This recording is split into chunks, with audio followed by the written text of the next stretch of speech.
At my baby shower, my mother-in-law announced, "We know this baby isn't his." My husband froze. The laughter and cheerful chatter in the room died in an instant. It was as if someone had sucked all the air out of my sister's living room. Every eye darted from Linda, my mother-in-law, to me, and then to my husband, Mark.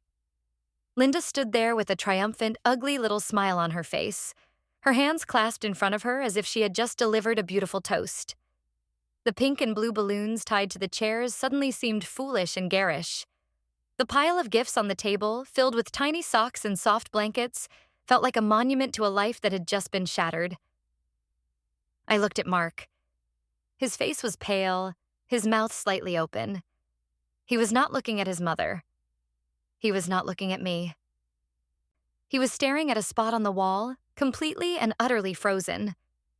He looked like a statue, a man caught in a moment of such profound shock that his body had simply shut down.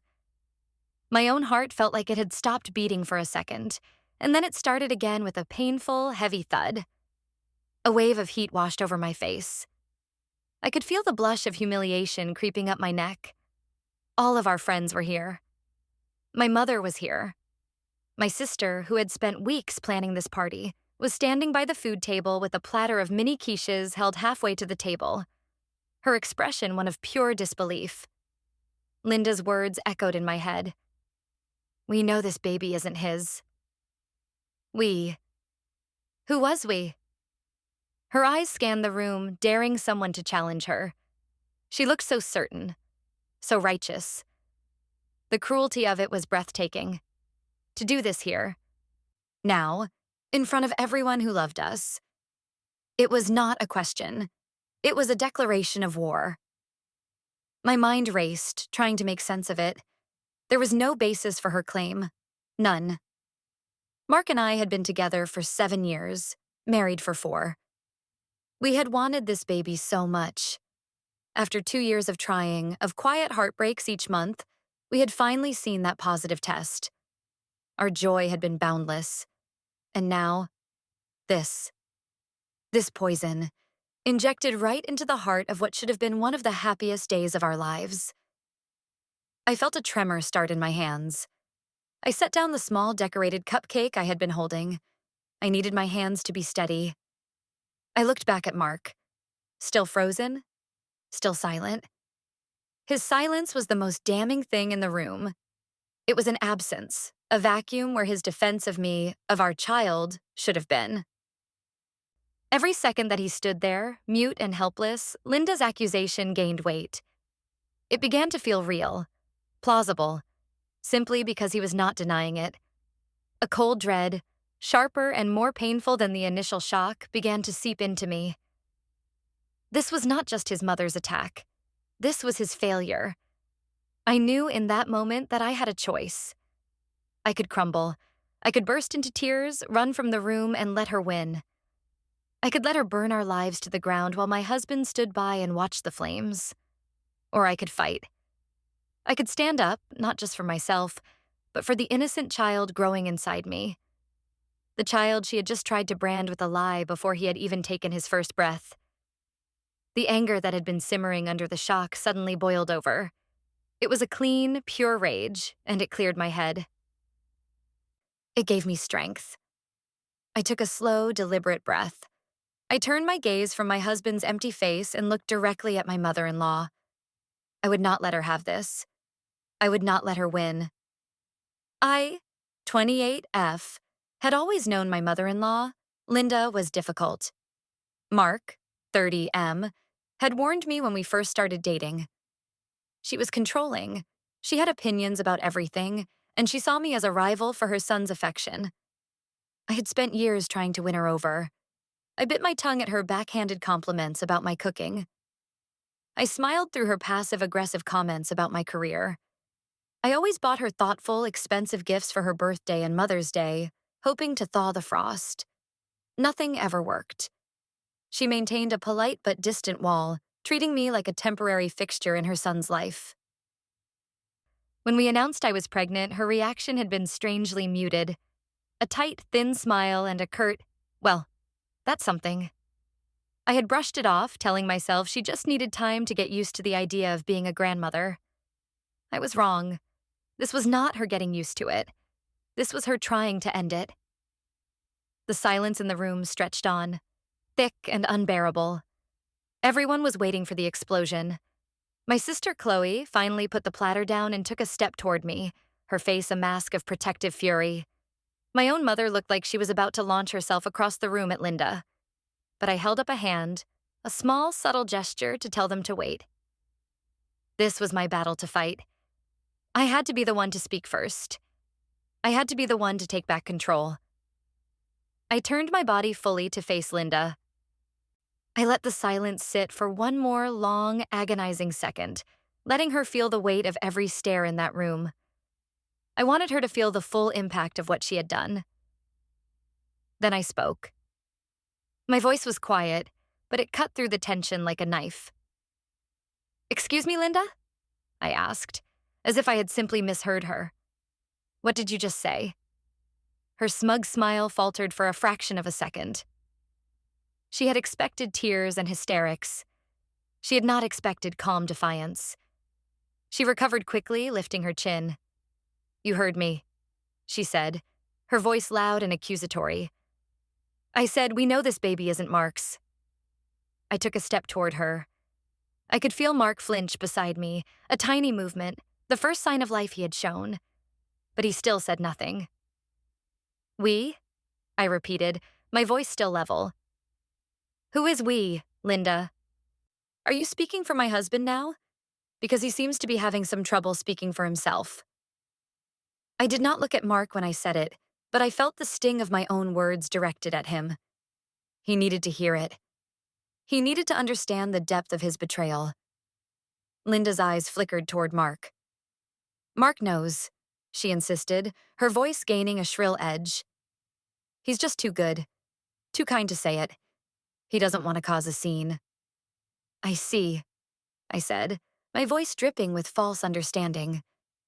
"So you decided to cause one for him. At my baby shower, in front of my family and my friends.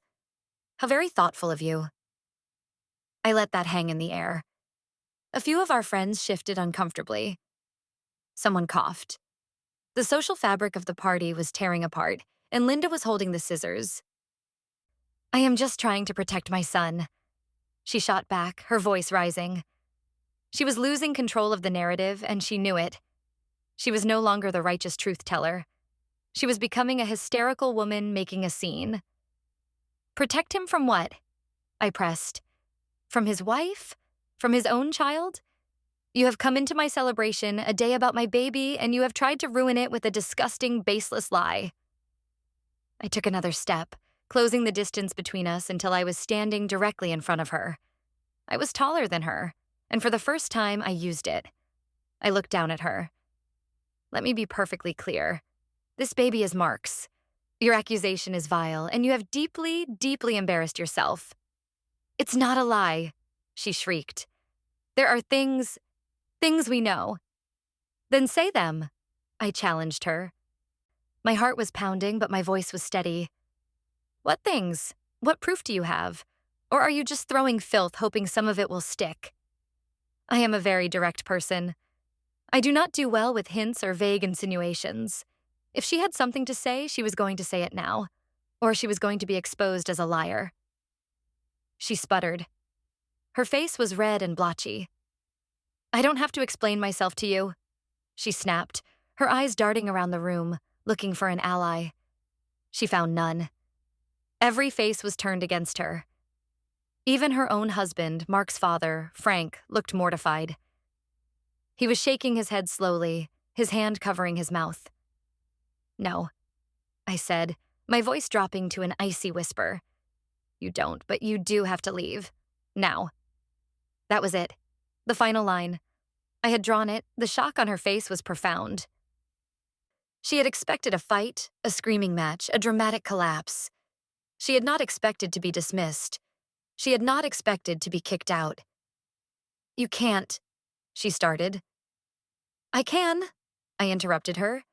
"This is a party for my baby. You are no longer welcome here. Please leave." I turned my back on her then, a deliberate and final act of dismissal. I walked over to my sister, took her hand, and squeezed it. Then I looked at my mother, whose eyes were filled with a mixture of anger and pride. I addressed the room, my voice now warm and apologetic, as if I were talking about a minor spill. I am so sorry, everyone. Please don't let this ruin the day. Help yourselves to some more food. Let's open some more gifts. It was a brave performance, but it was just that. A performance. Inside, I was shaking. My beautiful day was ruined. My trust in my husband was shattered. And my war with my mother-in-law had just begun. But as I watched her grab her purse, her face a mask of thunderous rage, and storm out of the house with Frank trailing apologetically behind her, I felt a small, cold kernel of victory. I had not let her break me. I had stood my ground. The party, of course, was over. The mood was irrevocably broken.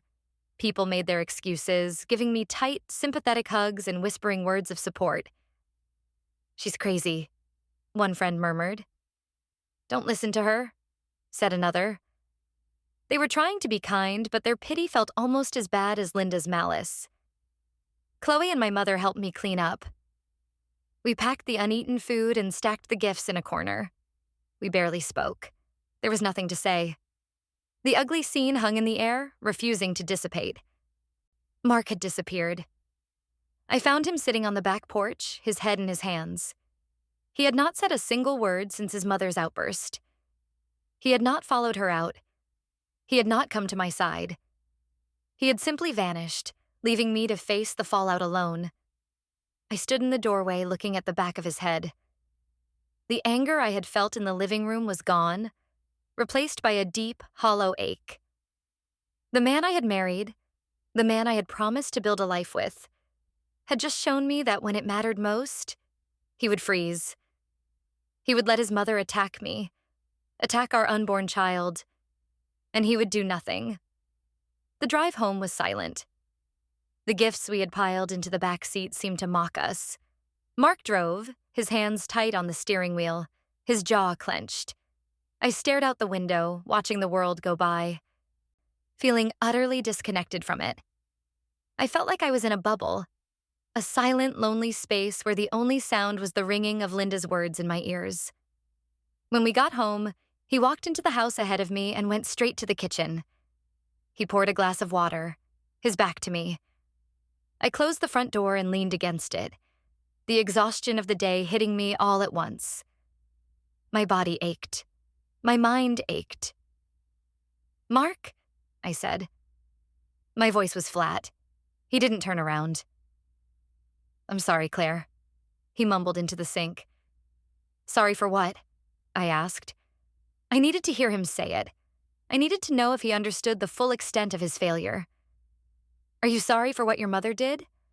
Or are you sorry that you did nothing?" He finally turned to face me. His eyes were red. "Both," he said, his voice cracking. "Of course, both." I don't know what happened. I froze. I couldn't believe she was saying it. "You froze," I repeated. It wasn't a question. It was a statement of fact. You froze while your mother accused me of cheating on you and carrying another man's child. You stood there and let her humiliate me in front of everyone we know. I felt my composure starting to crack. The tears I had refused to shed at the party were now burning behind my eyes. "Why didn't you say something, Mark? Why didn't you defend me?" I didn't know what to say, he exclaimed, his hands flying up in a gesture of helplessness. "She's never done anything like that before. It came out of nowhere. I was in shock." "In shock?" I scoffed, the sound harsh in the quiet kitchen. I was in shock too, but I found my voice. I found the strength to stand up to her. "Why couldn't you?" This was the heart of the matter. It was a question I was not sure he had an answer to. It was a question I was not sure I wanted the answer to. "She's my mother," he said, as if that explained everything. It was the excuse he always used. It was the reason he let her make little digs at me. It was the reason he never fully took my side in any minor disagreement. But this was not minor. This was a nuclear bomb. "And I am your wife," I shot back, my voice rising. "I am the mother of your child. Who do you protect, Mark? Who comes first? Her or us?" I stood there, my hands on my pregnant belly, my heart breaking. He just stared at me, his face a mess of confusion and misery. He didn't have an answer. That was the answer. I felt a profound sense of loneliness. I had a husband, but in that moment, I felt completely on my own. He took a step toward me, his hand outstretched. "Claire, I love you. You know I love you. And this baby is everything to me." I stepped back away from his touch. "I don't know what I know anymore," I said, my voice trembling. "I know that your mother tried to destroy our family today, and I know that you let her. You need to fix this, Mark. You need to call her, and you need to tell her that what she did was unforgivable. You need to demand an apology, and you need to tell her she is not welcome in our lives until she gives one." I laid out my terms. They were simple. They were clear. It was the only way forward I could see. He looked horrified. "Cut her out? I can't just cut my mother out of my life." "She accused me of infidelity," I said, my voice dangerously low. "She tried to invalidate our child. She didn't just insult my new haircut, Mark. This is not something we can just get over. There have to be consequences. She crossed a line that can never be uncrossed." "But to cut her off?" he stammered. "Maybe I can just talk to her. Make her see—" "She will not see," I said, my patience gone. "She will twist it. She will make it your fault or my fault. She will claim she was just worried. There is no talking to a person like that. There is only drawing a boundary, a hard one." I looked at his face, at the fear in his eyes. He was terrified of confronting her. More terrified of her than he was of losing me. The realization landed like a punch to the gut. "I need some air," I said, turning away from him. I walked out of the kitchen, grabbed my keys from the hook by the door, and left. I didn't know where I was going. I just knew I couldn't be in that house with him, with his weakness and his fear. I drove for a while, the tears finally coming. I cried for my ruined party. I cried for the joy that had been stolen from me. But mostly, I cried for the sudden, terrifying realization that my marriage was not what I thought it was. My partner was not the man I believed him to be. As I drove, I called the one person I knew would understand, my sister Chloe. "I'm on my way over," was the first thing she said when she heard my voice. She didn't need an explanation. She had seen it all. I sat on her couch, a cup of tea growing cold in my hands. "He did nothing, Chloe," I whispered. "He just stood there." She sat next to me and put her arm around my shoulders. "I know," she said softly. "I saw. He's a coward. Claire." The word hung in the air. Coward. It was a harsh word, a terrible word to use about one's husband. But it was true. "What am I supposed to do?" I asked, looking at her. "He won't stand up to her. He's afraid of her." "Then you have to," she said, her voice firm. "You stood up to her at the party. You have to keep standing up to her, and you have to make him choose. It's the only way. If he can't put you and this baby first, then what kind of husband, what kind of father is he going to be?" She was right. I knew she was right. This was not just about a single, horrible event. This was about the entire future of our family. Linda had shown me her true face, but more importantly, Mark had shown me his. As I sat there, curled up on my sister's couch, the shock and the grief began to recede, replaced by a cold, hard resolve. I would not let Linda destroy my family, and I would not let Mark's weakness enable her. If he wouldn't fix this, I would. I would find out why Linda did this. I would uncover whatever proof she claimed to have, and I would use it to protect my child and reclaim my life, with or without my husband's help. The fight had just begun. The next morning, I woke up on Chloe's couch with a stiff neck and a heavy heart. I had ignored Mark's dozens of texts and calls. I needed space to think, to plan. I knew going home meant another confrontation, and I needed to be ready for it. I needed to be clear about what I wanted, what I needed from him. Chloe made me breakfast, and we sat in her sunny kitchen, talking it through. "So, what's the first step?" she asked, sliding a plate of eggs in front of me. "I need to understand where this came from," I said, pushing the food around with my fork.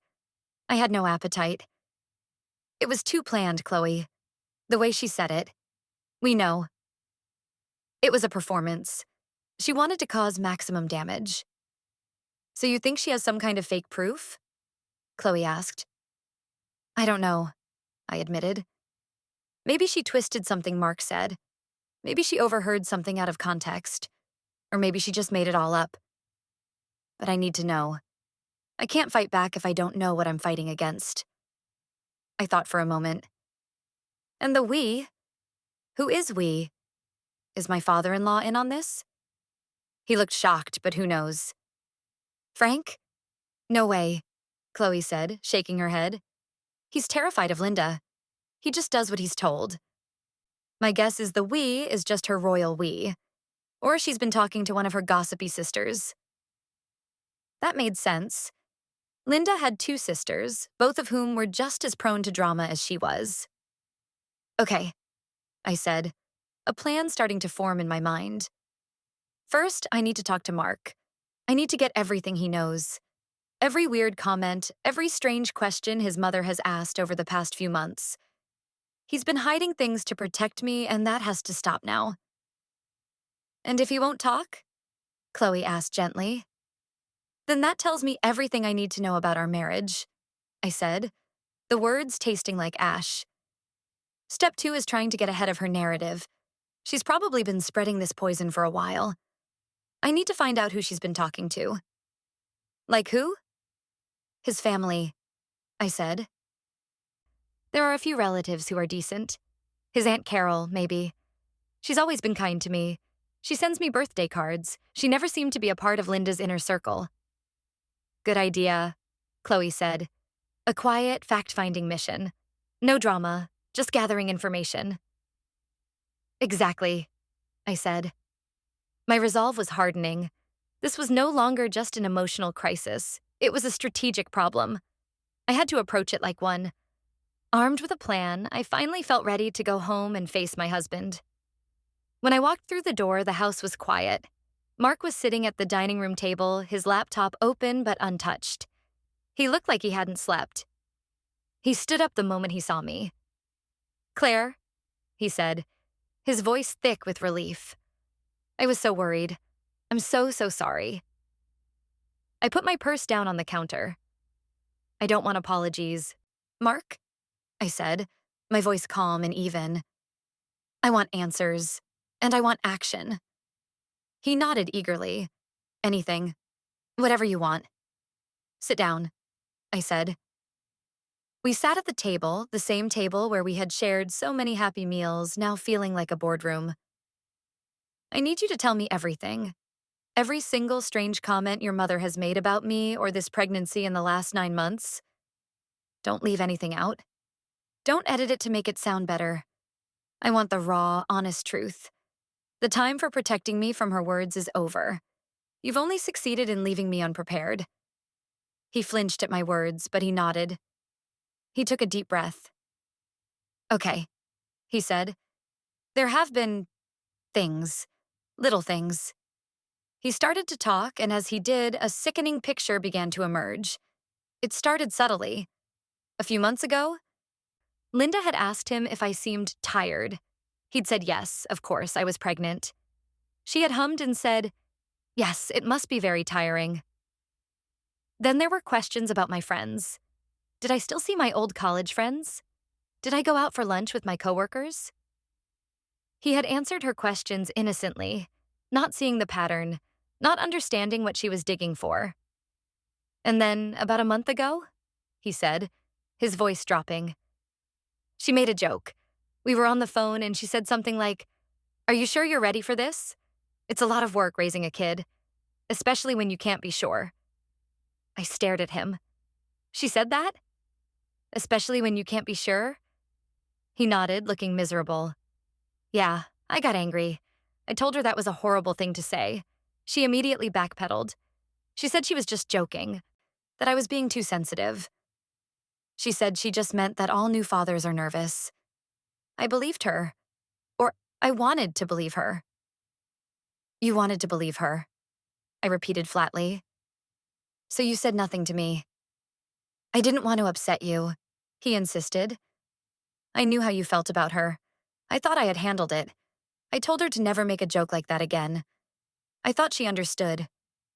She understood perfectly, I said, the coldness in my voice making him wince. She understood that she had planted a seed of doubt, and she understood that you wouldn't tell me, which meant she could keep watering it. I stood up and began to pace the room. The betrayal was deeper than I had even imagined. He had known. He had known she was hinting at this, and he had kept it from me. He had chosen to absorb her poison in silence rather than present a united front with me. What else? I demanded. He looked down at his hands. Last week, she asked me when your due date was. I told her. And then she asked what day we had, conceived. She said she was just curious about the timing. I stopped pacing. I felt dizzy. She asked you that? I told her it was none of her business, he said quickly. I told her she was crossing a line. She got all huffy and said she was just trying to be involved. I hung up on her. And you didn't think to mention to your pregnant wife that your mother was asking for the specific date of conception? I asked, my voice dangerously quiet. You didn't think that might be a red flag? You didn't think that was something I deserved to know? I thought it would just cause a fight, he said, his voice pleading. I thought I was managing her. I really believed I was keeping her craziness away from you. I see now. I see how wrong I was. I was just enabling her. I was letting her build this fantasy in her head. I leaned against the wall, pressing my palm to my forehead. It was all there, a clear pattern of escalating insinuation. And he had walked right into her trap, every single time. His desire to avoid conflict, his desperate need to believe his mother wasn't a monster, had made him her unwitting accomplice. Okay, I said, taking a shaky breath. Thank you for telling me. That's the first honest thing you've done since this all started. He looked up, a glimmer of hope in his eyes. So, we can fix this? I don't know if we can fix this, Mark, I said bluntly. But I am going to fix it. Here is what is going to happen. You are not to speak to your mother, at all. If she calls, you don't answer. If she texts, you don't reply. You will have no contact with her until I say so. Is that clear? He swallowed hard. No contact. None, I repeated. You've proven you can't handle her. You are a liability in this situation, so you are benched. Second, I am going to handle this my way. You don't get a say in my methods. You don't get to tell me I'm being too harsh or that I should be nicer. You lost that right when you stood there in silence at the party. He just nodded, his face pale. He looked broken, but I couldn't find it in myself to feel sympathy. My own pain was too raw, too overwhelming. Good, I said. I picked up my phone. Now, I need a phone number. Whose? He asked. Your Aunt Carol's, I said. It's time I did some fact-finding of my own. He gave me the number without another word. I walked into the other room to make the call. I felt a strange sense of detachment, as if I were watching myself in a movie. The hurt was still there, a massive, aching wound in my chest. But on the surface, I was all business. I was a woman on a mission. My baby's peace and my own sanity depended on it. I dialed Carol's number, my heart pounding a little. I had to play this carefully. I couldn't come across as hysterical or accusatory. I needed her to see me as a rational person seeking to understand a crazy situation. She answered on the second ring. Hello, Hi, Carol. It's Claire, I said, trying to make my voice sound as normal as possible. There was a pause. Oh, Claire, dear, how are you? Her voice was full of genuine concern. That was a good sign. I've been better, I said with a small, humorless laugh. I'm sure you heard what happened at the shower. I did, she said, and she sounded angry on my behalf. Frank called me. He was mortified. I cannot believe Linda would do something so monstrous. I am so sorry, Claire. Her immediate support was like a balm on my frayed nerves. Thank you, Carol. That means a lot to hear, I said. To be honest, that's why I'm calling. I'm trying to make sense of it. This seemed to come out of nowhere, and I'm just reeling. It didn't come out of nowhere, she said, her voice dropping. My blood ran cold. Not really. I mean, the public spectacle was new, but the ideas, she's been floating them for a while. Here it was, the confirmation. What do you mean? I asked, keeping my voice steady. What kind of ideas? There was a hesitant sigh on the other end of the line. Claire, I don't want to make things worse. You won't, I assured her. The worst has already happened. Right now, I'm just trying to gather information. Anything you can tell me would be helpful. It would help me understand what I'm up against. I was framing it as a problem to be solved, not just a personal drama. I hoped this would appeal to her practical nature. She was quiet for a long moment. I could hear her thinking. Linda has been talking, she finally said, choosing her words carefully. To her sisters, mostly, and to Mark, from what I gather. Just little comments here and there. Sowing doubt. About the baby's paternity? I asked directly. Yes, she confirmed. She's been obsessed with it, questioning your timeline, making comments about how you have a lot of male friends. It's been ridiculous. I told my sister, her sister, that she was playing with fire, but you know Linda. Once she gets an idea in her head, there's no stopping her. My mind was racing. So she had been building this narrative for months. She had an audience. Her sisters, and she had been testing the waters with Mark. Carol, I said, this is very important. Do you know what her supposed proof is? At the party, she said, we know things. What things? Oh, for heaven's sake, she scoffed. There is no proof. There are no things. Her proof is her own twisted imagination. She's jealous of you, Claire. She always has been. She thinks you stole Mark from her, and she can't stand that you're giving him a family that is truly his own, separate from her. This is her way of trying to poison it, to stay at the center of his life. It was exactly what I had suspected, but hearing it confirmed by a member of his own family was both validating and horrifying. This wasn't about a genuine concern. It was about control. It was about a pathological jealousy that had curdled into pure malice. Has she ever done anything like this before? I asked. To anyone else? Not on this scale, Carol said, but she has a history of it. When her other son David got married, she tried to convince him his wife was a gold digger. She spread rumors. It caused a huge rift that took years to heal. Linda likes to be the puppet master. She pulls the strings and watches everyone dance. I felt sick, so I was not the first victim. I was just the latest target. This was a pattern of destructive behavior that the family had tolerated for years. Carol, you've been incredibly helpful, I said, my voice filled with gratitude. Thank you for being honest with me. Of course, dear, she said warmly. I'm on your side in this. What Linda did was beyond the pale. If there's anything else I can do, you just let me know. There is one more thing, I said, hesitating for a second. Did she ever put any of this in writing? Texts? Emails? Anything? I knew it was a long shot, but I had to ask. Carol was quiet for a moment. I might have something, she said slowly. Her sister Janet sometimes forwards me their conversations when Linda is being particularly outrageous. Janet thinks it's funny in a dark way. Let me look. I can't promise anything, but I'll look. My heart leapt. This was it. This could be the key. Carol, if you could find anything, it would mean everything, I said, trying to contain my excitement. It's not about revenge. It's about protecting my family. It's about making sure she can never do this again. I understand, she said. Let me see what I can find. I'll call you back.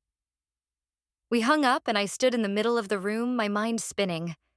I had a witness. I had a motive. And I might, just might, be about to get my hands on concrete proof. The game had changed. I was no longer just defending myself.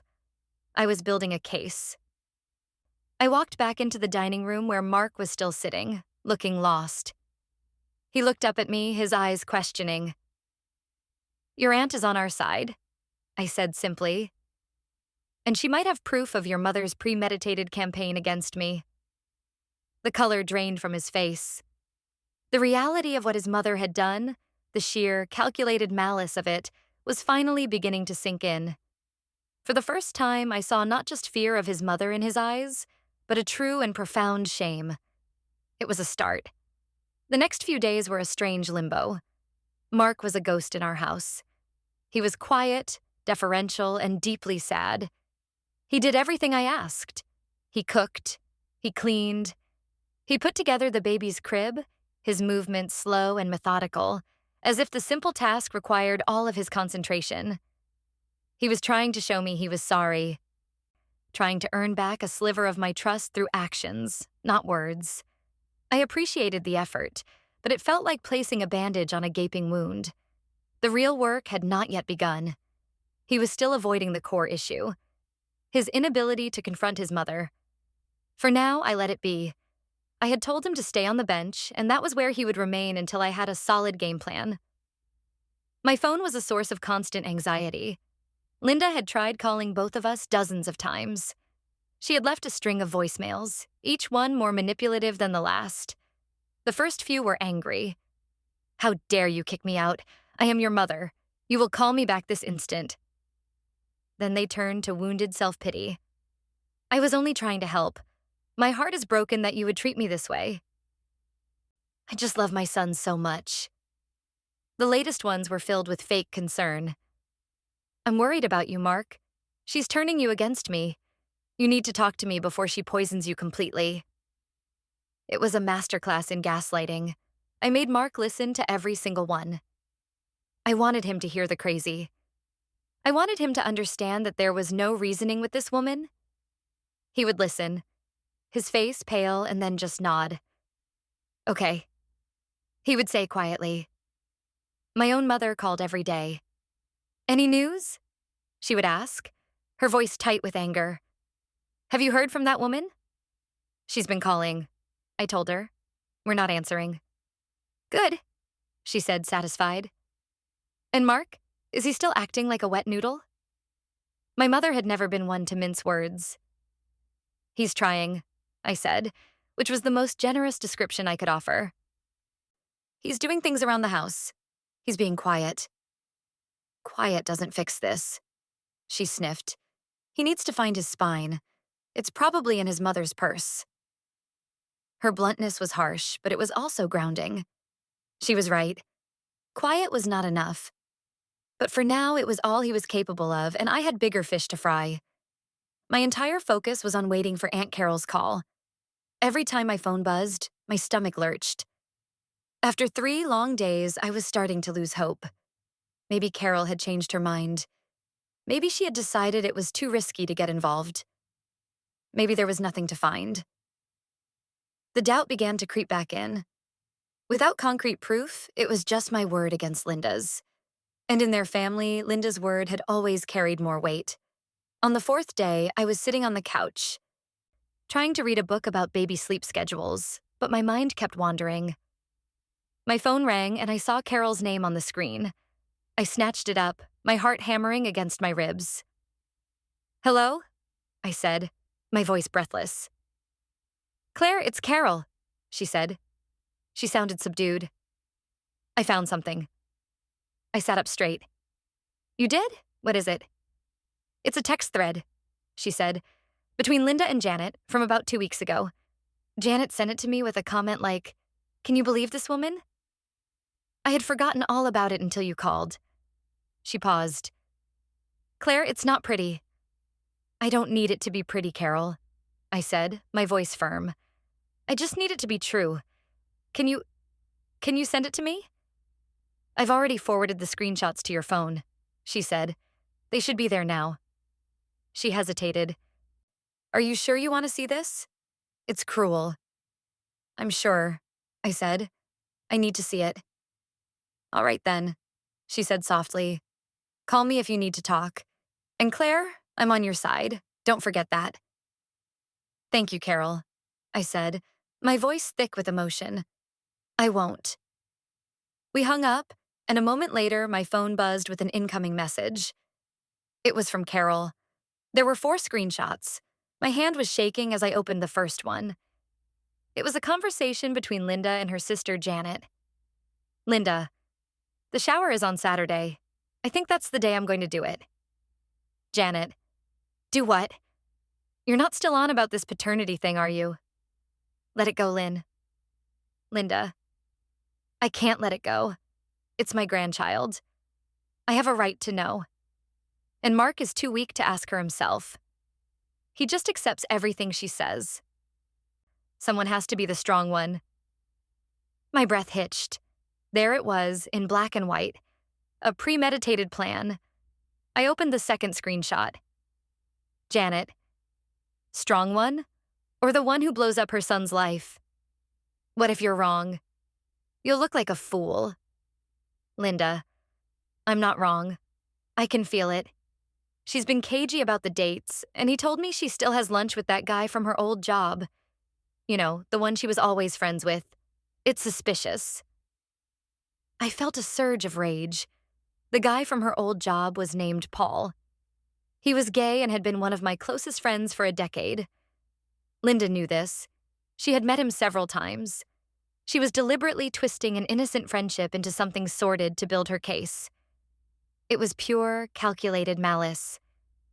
I clicked on the third screenshot. Linda, "I'm going to say it in front of everyone. It's the only way to force the truth out.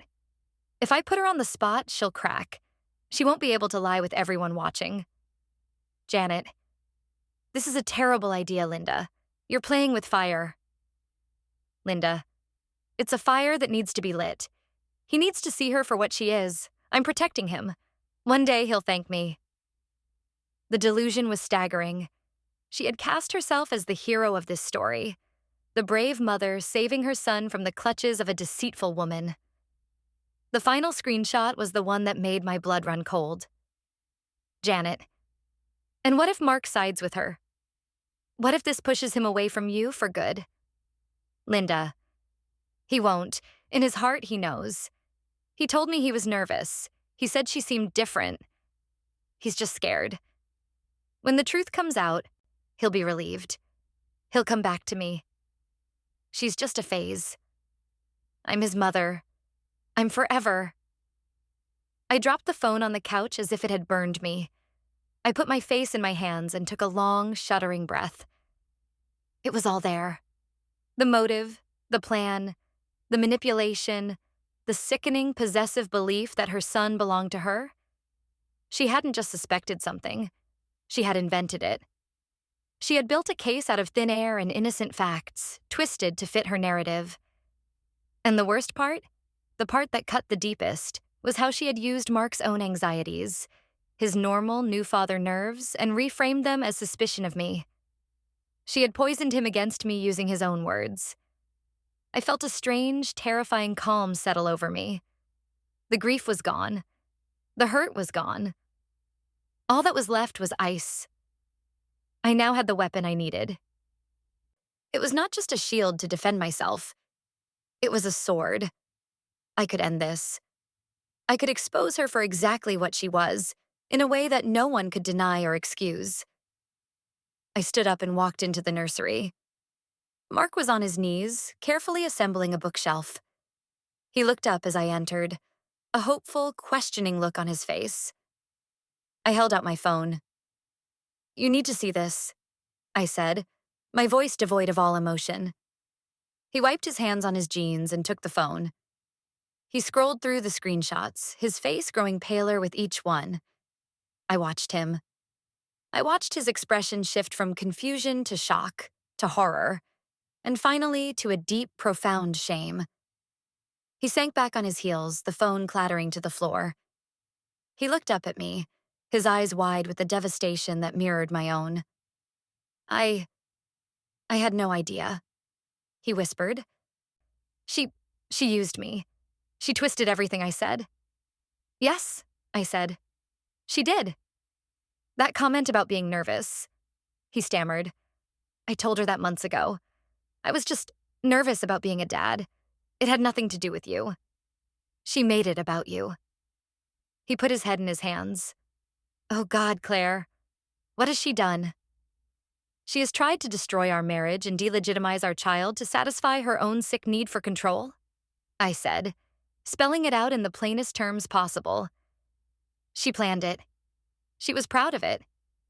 She told her sister she was doing it to protect you and that one day you would thank her. He looked up at me, tears streaming down his face. This was not the weak, frozen man from the party. This was a man whose entire world had just been shattered. He had finally seen his mother not as a difficult but loving parent, but as a manipulative, destructive force. What do we do? He asked, his voice a broken whisper. How do we ever come back from this? I looked at him, at the wreckage of the man I had married. I saw the pain in his eyes, and for the first time in days, I felt a flicker of the love I had for him, buried beneath the anger and betrayal. He was broken, yes. But maybe, just maybe, he could be rebuilt. Stronger this time. First, I said, my voice softening just a fraction, you are going to stop asking me what we are going to do? You are going to start telling me what you are going to do. I knelt down in front of him, forcing him to look me in the eye. I have a plan. I know how to end this, but it will only work if you are with me. Not behind me. Not on the sidelines. With me. As my partner. As my husband. As the father of this child. He nodded, his whole body trembling. Yes, he said, his voice choked with tears. Whatever it takes. I'll do anything. I will never let her hurt you again. Good, I said, picking up my phone from the floor. Because you're going to call your father. You're going to tell him that you, he, and Linda are having a meeting. Here, at our house. Tomorrow night. Attendance is not optional. The fear flickered in his eyes again, but this time something else was there too. A spark of anger. A hint of resolve. Okay, he said, his voice stronger now. I'll call him. He stood up, took a deep breath, and walked out of the nursery to make the call. I stayed behind, one hand on the crib he had just built. The war was not over, but the tide had turned. The final battle was coming, and this time I would not be fighting it alone. The next 24 hours were the longest of my life. A tense, quiet energy filled our house. Mark was a different person. The broken, lost man was gone, replaced by someone I had not seen before. He was quiet, but it was a heavy, determined silence. Not a weak one. He moved with purpose. He called his father, Frank, and his voice on the phone was firm in a way I had never heard him use with his family. Dad, he said, his back straight as he stood in the kitchen. We need to talk.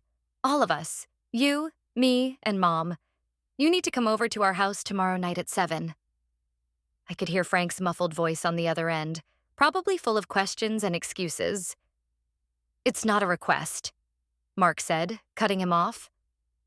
It's not a discussion. It's happening. You need to be here, both of you. It's about what happened at the shower. It's about everything. 7 o'clock. He hung up without waiting for a reply. He turned to me, his jaw set. They'll be here, he said. It was a statement, not a question. I just nodded. Okay. We spent the rest of the day in a strange sort of partnership. We didn't talk about the meeting. We didn't need to. The battle lines had been drawn, and we were on the same side. We talked about the baby. We talked about names. We folded the tiny clothes we had received as gifts, the ones that had felt so tainted just days before. It felt like we were reclaiming our life piece by piece before the final confrontation. There was an unspoken understanding between us. What happened tomorrow would determine the rest of our lives. If he could stand with me, if he could finally, truly choose our family over his mother's toxicity, we might have a future. If he faltered, I knew I would be walking away, taking our child with me. The stakes could not have been higher. That night, I barely slept. I lay in bed, my hand on my belly, feeling the baby kick. I was fighting for him. For his right to be born into a family free of poison and manipulation. I thought about the text messages. He'll come back to me. I'm his mother. I'm forever. The arrogance, the possessiveness of it, fueled my resolve. She was not forever. She was an infection, and it was time for the final painful dose of antibiotics. The next evening at 6:45, I was ready. I had chosen my clothes carefully. A simple black dress. I wanted to look serious, composed, and in control. Mark was pacing the living room, his face pale but resolute. "Are you ready?" I asked him quietly. He stopped pacing and looked at me. He took my hands in his. They were cold. "I'm scared," he admitted, his voice low. "But I'm more scared of losing you. I'm ready." He squeezed my hands. "No matter what she says, no matter what she does, I'm with you. I promise." "I know," I said. And for the first time, I actually believed it. At 7 o'clock on the dot, the doorbell rang. My heart jumped into my throat. Mark took a deep breath, straightened his shoulders, and went to open the door. I stood in the center of the living room, waiting. Linda and Frank walked in. Frank looked nervous and unhappy, his eyes darting around the room, avoiding mine. Linda, on the other hand, was a picture of defiant righteousness. She swept into the room as if she owned it, her chin held high. She had come for a fight, and she was clearly expecting to win. "Well," she said, her voice dripping with sarcasm, "what is so important that you had to drag us all the way over here?" She looked directly at Mark, ignoring me completely. "Sit down, Mom," Mark said, his voice tight. He pointed to the armchair opposite the sofa. She raised an eyebrow at his tone, but sat down, crossing her arms over her chest. Frank hovered awkwardly by the door for a moment before perching on the edge of the other armchair. Mark came and sat next to me on the sofa. He reached over and took my hand. It was a small gesture, but it was a powerful one. It was a public declaration of allegiance. Linda's eyes narrowed as she saw it. "We're here to talk about what you did at the shower," Mark began, his voice shaking slightly but holding firm. Linda scoffed. "Oh, this again? I was trying to protect you, Mark. I don't know what she's told you, but—" "She hasn't told me anything," Mark interrupted, his voice growing stronger. "I know what you did, and I know why you did it." "I did it for you," she insisted, her voice rising. "Because I love you. I had concerns, valid concerns, and I raised them." "Concerns?" I spoke for the first time, my voice icy calm. "You didn't raise concerns, Linda. You made a public accusation designed to humiliate me and destroy my marriage. Let's not pretend it was anything else." "It's the truth," she shrieked, pointing a finger at me. "You're a liar. You've been seeing that man from your old office." "Mark told me so." Mark flinched as if he'd been struck. "I told you she has lunch with Paul, her friend who is gay." He shot back, his voice filled with outrage. "You knew that. You've met him. You twisted my words to fit your disgusting story." "I was just connecting the dots," she yelled. Frank was sinking lower and lower into his chair, looking like he wished the floor would swallow him whole. "No," I said, leaning forward. "You weren't connecting dots. You were inventing them. You had a plan all along." "You can't prove that," she sneered. "It's my word against hers, Mark. Who are you going to believe? Your mother or this woman who has turned you against your own family? She was playing her trump card, the one that had always worked before. The guilt, the loyalty, the me or her ultimatum. But this time, it was different. Mark didn't waver. He just looked at her with a kind of sad pity. "Actually, Mom," he said quietly, "it's not your word against hers." He looked at me. I took out my phone. I didn't say a word. I just opened the photos and handed the phone to Frank. "I think you should see this, Frank," I said gently. He took the phone hesitantly. Linda watched, a look of confusion on her face. "What is that?" she demanded. Frank's face went white as he read the first screenshot. He scrolled to the next, and then the next. A low groan escaped his lips.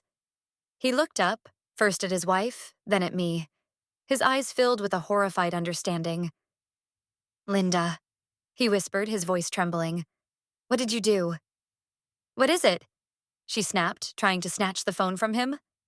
"Let me see." "No," Mark said, his voice like steel. "I'll read it to you." He took a deep breath and looked directly at his mother. He began to read the texts aloud. He read her words about planning the confrontation at the shower. He read her dismissal of her sister's warnings. He read her twisted logic about my friendship with Paul. His voice was steady, each word a hammer blow against her defenses. Linda's face went through a rapid series of transformations. First confusion, then dawning horror as she realized what he was reading, then pure, unadulterated rage. "Where did you get that?" she hissed, her eyes darting between me and Mark. Mark didn't answer her. He just kept reading. He got to the last, most damning part. He won't side with her. In his heart, he knows. He'll come back to me. She's just a phase. I'm his mother. I'm forever. He finished reading and the room fell into a dead, heavy silence. He looked at her, his expression hard. "A phase, Mom? Is that what my wife is to you? Is that what your grandchild is? Just a pawn in your game to keep me under your thumb?" Linda was cornered. The proof was undeniable. Her lies were laid bare for her husband and her son to see. But she didn't crumble. She didn't apologize. She doubled down. "She turned you against me," she screamed, pointing at me again, her face contorted with fury. "She got those texts somehow. She's manipulative. She's the one who is trying to destroy this family." It was then that Frank finally found his voice. He stood up, his whole body shaking with a rage I had never seen in him. "Enough, Linda," he roared, his voice cracking. "Just enough. I've read the words. You wrote them. You planned this. You did this horrible, vile thing to our son and his wife, to our grandchild." He looked at her as if he was seeing her for the first time. "It's over." "What are you talking about?" she shrieked at him. "Are you taking her side too?" "There are no sides," he yelled back. "There is only right and wrong, and you are so far on the side of wrong I don't even recognize you anymore." I watched them, feeling like a spectator at a tragedy I had set in motion. This was the moment. The breaking point. Mark stood up and walked over to stand in front of his mother. He looked down at her, no longer her little boy, but a man, a husband, a father. "This is what is going to happen," he said, his voice quiet but absolute. "You are going to leave our house, and you are not going to contact us again. You will not call. You will not text. You will not come over. You will have no relationship with me, or with Claire, or with your grandchild, until you are willing to get professional help for what you have done." She stared at him, her mouth agape. You are choosing her over me," she whispered, her voice filled with shocked disbelief. "No," Mark said, shaking his head. "I am choosing my family. I am choosing my wife and my child. I am choosing a life free of your poison, your manipulation, and your hate. You did this, Mom. You made this choice. Not me." He stepped back and stood beside me again, a solid, unmovable presence. I looked at Linda. The fight was gone from her eyes, replaced by a hollow, gaping emptiness. She had lost. She had played her final, desperate card, and it had not only failed, it had cost her everything. She looked small and pathetic, a queen dethroned in a kingdom of her own making. Frank took her by the arm.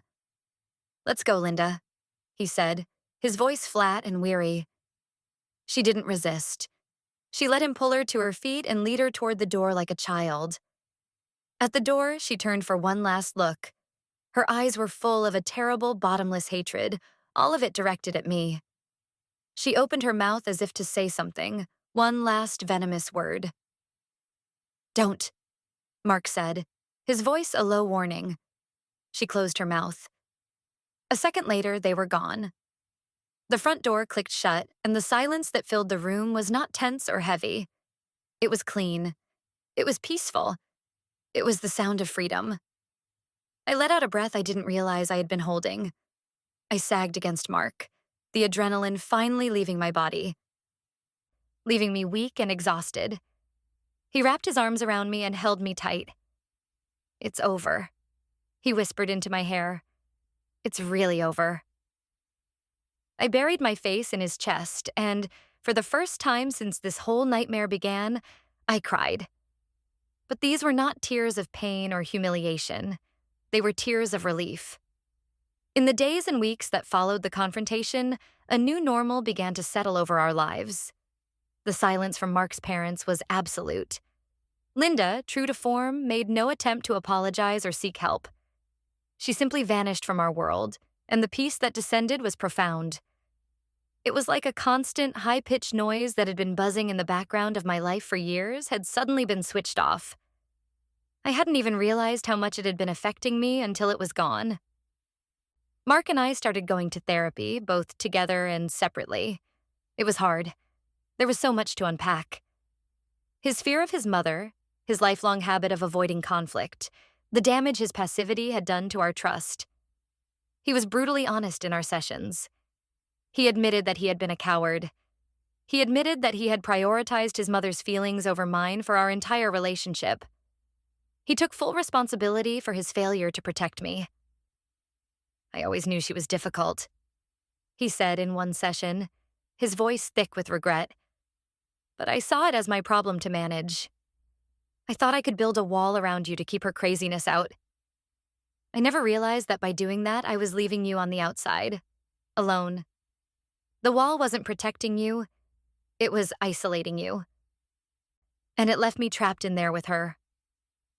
It was a breakthrough. He was finally seeing the dynamic clearly. It wasn't about him being in the middle. It was about him having been on the wrong side of the wall all along. Rebuilding trust was a slow process. It didn't happen overnight. It happened in small moments. It happened when he would anticipate a need of mine without being asked.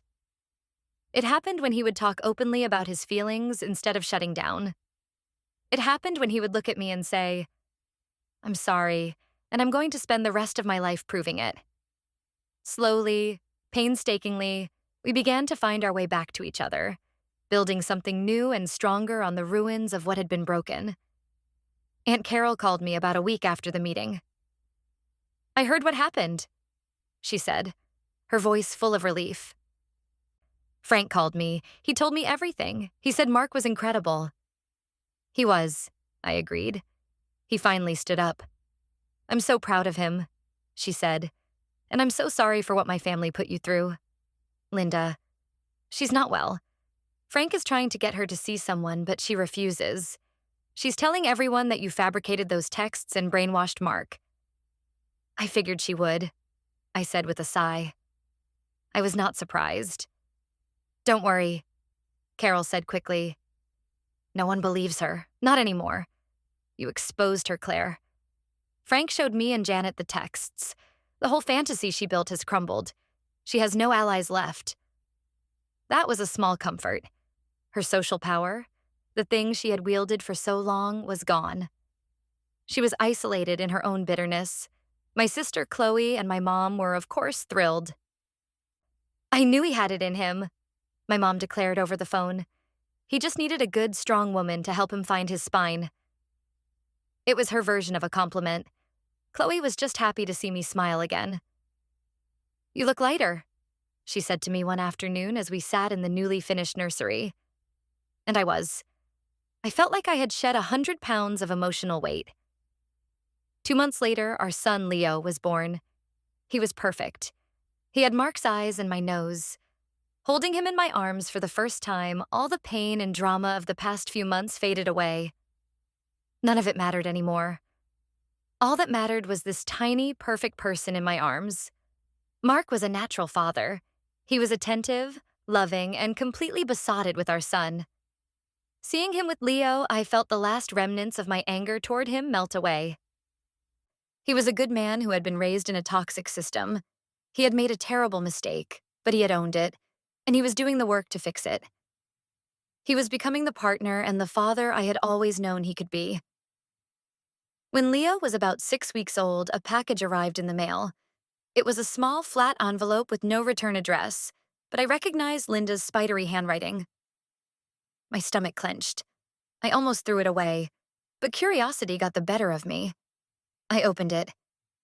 Inside was a card with a picture of a teddy bear on it. There was no message, no signature. Tucked inside was a check for $5,000. I stared at it. It felt like a test, or a bribe. A way for her to try and buy her way back into our lives without ever having to apologize. I showed it to Mark when he got home from work. He looked at the check, then at the unsigned card. His jaw tightened. Without a word, he took the check, tore it into 4 perfect squares, and dropped them in the trash. Then he took the card and tore that up too. He turned to me. "We don't need her money," he said, his voice firm. "We don't need anything from her." He wrapped his arms around me. "We have everything we need right here." It was the right answer. It was the only answer. It was another brick in the new foundation of our marriage. The years that followed were quiet and happy. We raised Leo in a home filled with love and peace. Mark's father, Frank, eventually started visiting on his own. The first time he came over, he was nervous and apologetic. He held Leo and cried, telling us how sorry he was for not standing up to Linda sooner. We forged a new, tentative relationship with him, one based on honesty and his respect for our boundaries. He never tried to push for us to reconcile with Linda. He knew that was impossible. He told us that Linda was a shell of her former self. Her sisters had grown tired of her bitterness and had distanced themselves. Her old friends had drifted away. She spent most of her days alone in her house, consumed by her own resentment. She had gotten what she wanted. She had driven me away. But she had lost her son in the process. She had chosen to be right over being happy, and now she was neither. Sometimes when I look at my son, a happy, thriving little boy, I think about that awful day at the baby shower. I think about the poison she tried to inject into our lives, and I feel a profound sense of gratitude. In a strange, twisted way, Linda gave me a gift. She forced a crisis that revealed the cracks in my marriage and gave us a chance to rebuild it into something stronger. She revealed herself for who she truly was, allowing us to cut her out before she could do more damage. And she showed my husband that the price of his silence was his family. It was a lesson he never forgot. She wanted to know if the baby was his. Now, she'll never know the baby at all. She will never hear his laugh. She will never see him take his first steps. She will never be called Grandma. She traded all the joys of a grandmother for a moment of petty, spiteful victory, and in the end, she was left with nothing. We, on the other hand, were left with everything.